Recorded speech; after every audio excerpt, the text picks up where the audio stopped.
नमस्कार दोस्तों, स्वागत है आप सभी का हमारे चैनल द गीता ज्ञान पर। दोस्तों, अगर आप अपनी लाइफ में कुछ नया सीखना चाहते हैं तो चैनल को सब्सक्राइब अवश्य कीजिएगा। जय माता दी। दोस्तों, माँ भगवती दुर्गा की कृपा आप और आपके पूरे परिवार पर सदा सर्वदा बनी रहे। तो दोस्तों, नवरात्रि में पहला दिन बहुत महत्वपूर्ण होता है। आज के दिन हम माँ भगवती दुर्गा की स्थापना अपने घर में करते हैं। घर के ईशान कोण में चौकी स्थापना करके माँ दुर्गा को स्थापित करके हम कलश की स्थापना करते हैं, अखंड दीपक प्रज्वलित करते हैं, माँ का आवाहन करते हैं।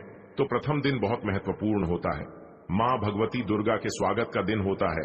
और शास्त्रों के अनुसार अगर हम नवरात्रि के पहले दिन कुछ विशेष कार्य कर लेते हैं तो इससे माँ बहुत ही शीघ्र प्रसन्न हो जाती है और फिर हमारी जो भी पूजा होती है, प्रार्थना होती है, माँ उसे बहुत शीघ्र स्वीकार करती है और हमारे जीवन में आने वाली समस्त बाधाओं को दूर करती है, समस्त कामनाओं को पूर्ण करती है।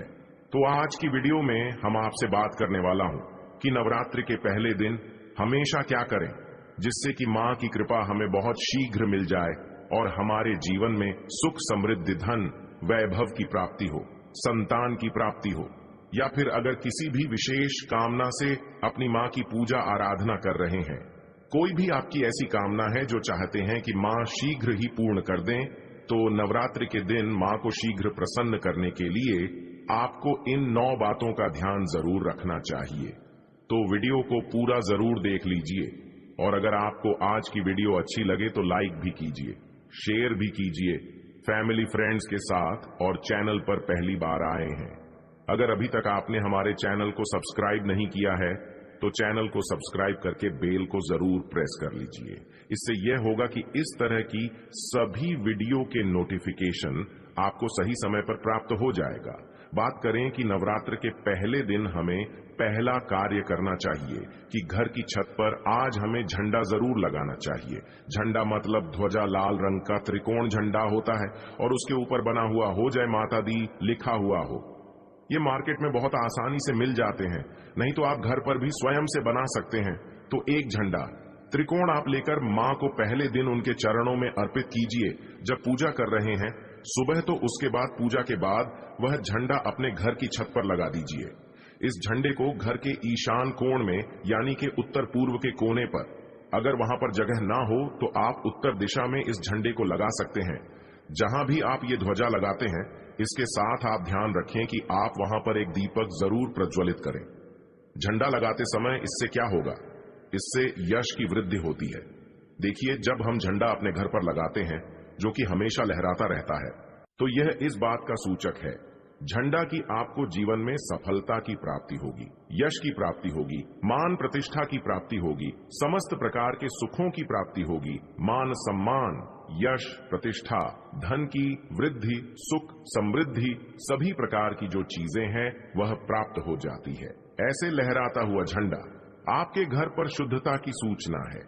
इसलिए आज नवरात्रि के पहले दिन आज आपको अपने घर के ईशान कोण में एक लाल रंग का झंडा जरूर लगाना चाहिए। अगला जो कार्य है नवरात्रि में पहले दिन आपको जरूर करना है वो है घर के मुख्य द्वार पर तोरण लगाना। तोरण क्या होता है, देखिए, आम के पत्ते लीजिए।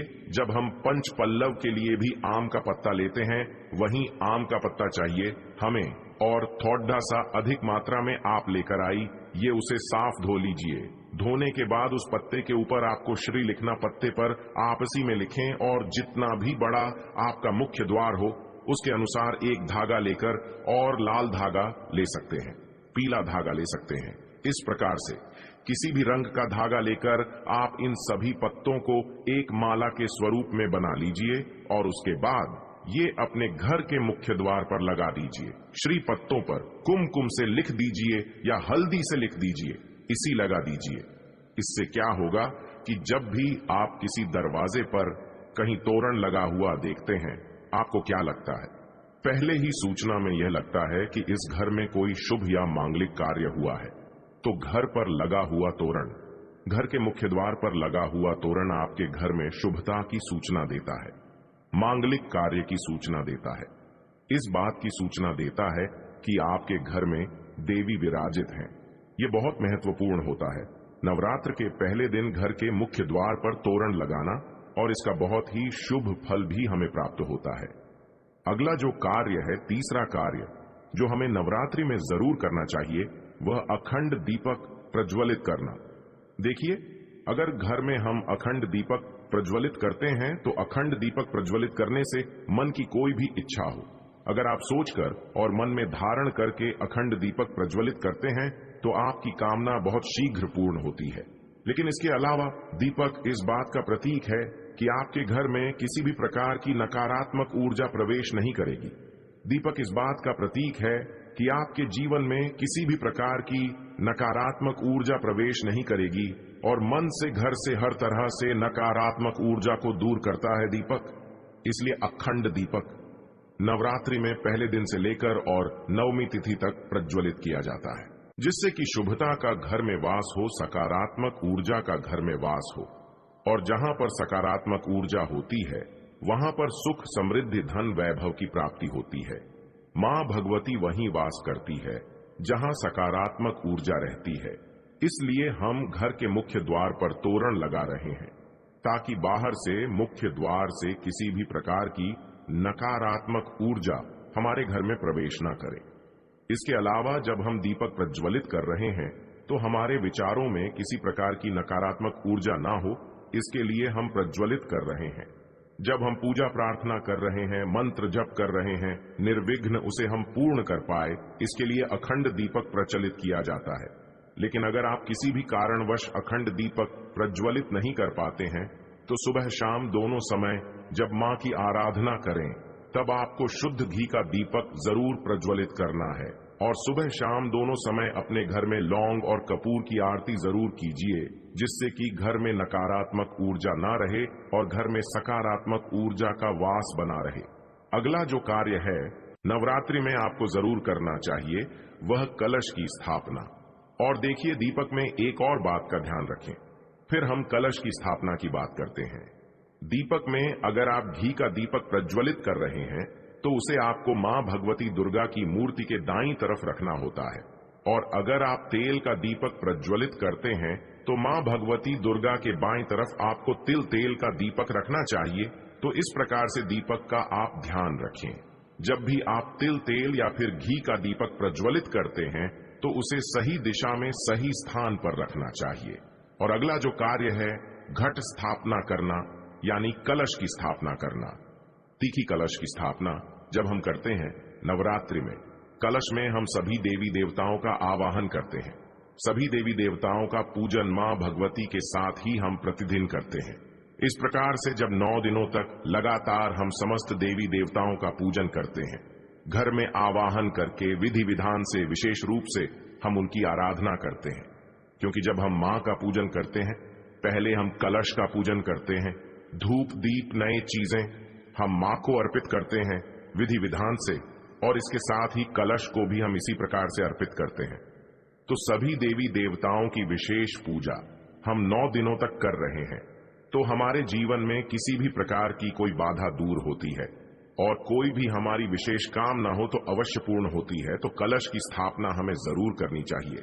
अगर संभव हो तो नवरात्रि के प्रथम दिन जो अगला जरूरी काम हमें करना है वह है जवारे होना, यानी कि सप्त धान्य बोना, जो कि हम मिट्टी में थोड़े से जौब होते हैं जो कि हरे हो जाते हैं। बहुत सी ऐसी जौब अंकुरित हो जाते हैं, और ये शीघ्र ही अंकुरित तब होते हैं जब हमारे घर में अन्न होते हैं।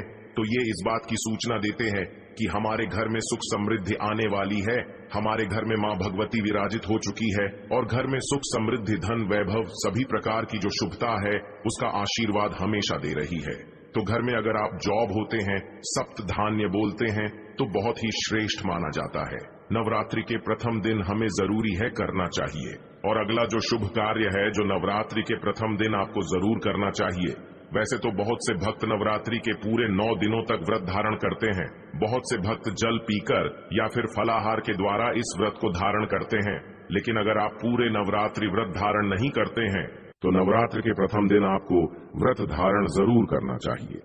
नवरात्रि के प्रथम दिन और अंतिम दिन यानी नवमी तिथि पर यह अष्टमी तिथि पर आपको व्रत जरूर करना चाहिए। तो प्रथम दिन बहुत महत्वपूर्ण है। माँ भगवती दुर्गा की आराधना करते हैं, विधि विधान से उनका आभार करके पूजन कर रहे हैं, तो प्रथम दिन आपको व्रत जरूर करना चाहिए और संभव हो तो पूरे नवरात्र व्रत करना चाहिए। पूरे नवरात्र जब हम व्रत करते हैं, माँ की पूजा आराधना करते हैं, सात्विकता के साथ माँ की आराधना करते हैं, तो माँ शीघ्र ही प्रसन्न होती है। लेकिन व्रत भी धारण करें। जब आप स्वस्थ हो, पूर्ण रूप से अगर आप स्वस्थ नहीं हो, व्रत रखने में असमर्थ हो, तो सिर्फ आप शुद्ध सात्विक भोजन यानी कि बिना लहसुन प्याज का भोजन लेकर माँ की आराधना सुबह शाम करें। तो सच्चे मन से, भक्ति भाव से हम माँ की आराधना करते हैं तो माँ शीघ्र ही प्रसन्न होती है। अगर व्रत धारण की रखने की, अगर आपकी शक्ति या सामर्थ्य शारीरिक रूप से नहीं है तो आपको व्रत नहीं रखना चाहिए।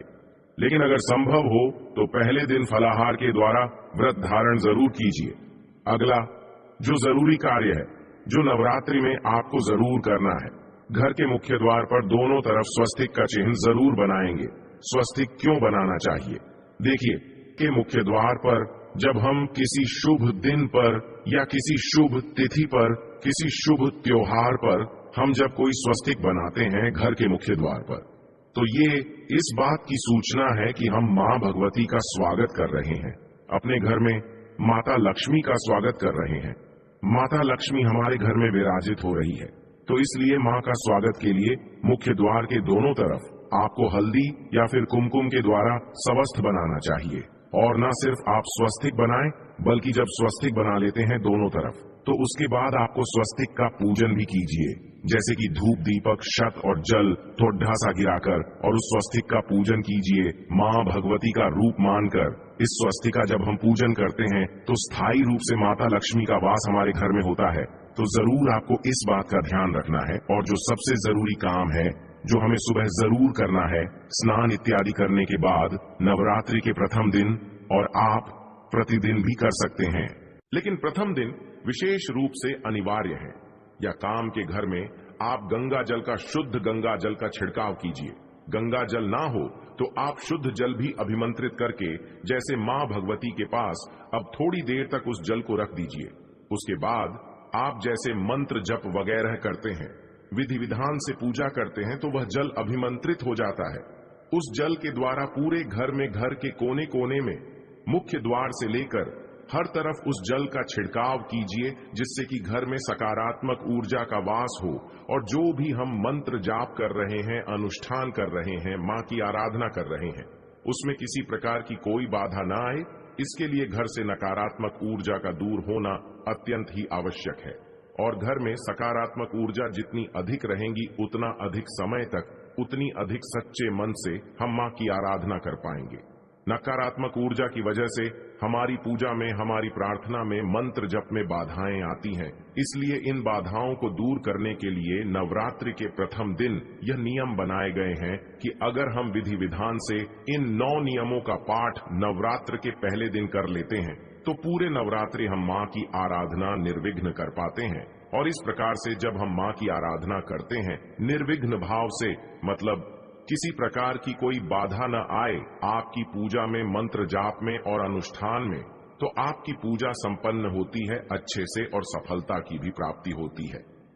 कभी जब हमारी पूजा अच्छे से संपन्न होगी, तभी हमें माँ का आशीर्वाद भी प्राप्त होता है।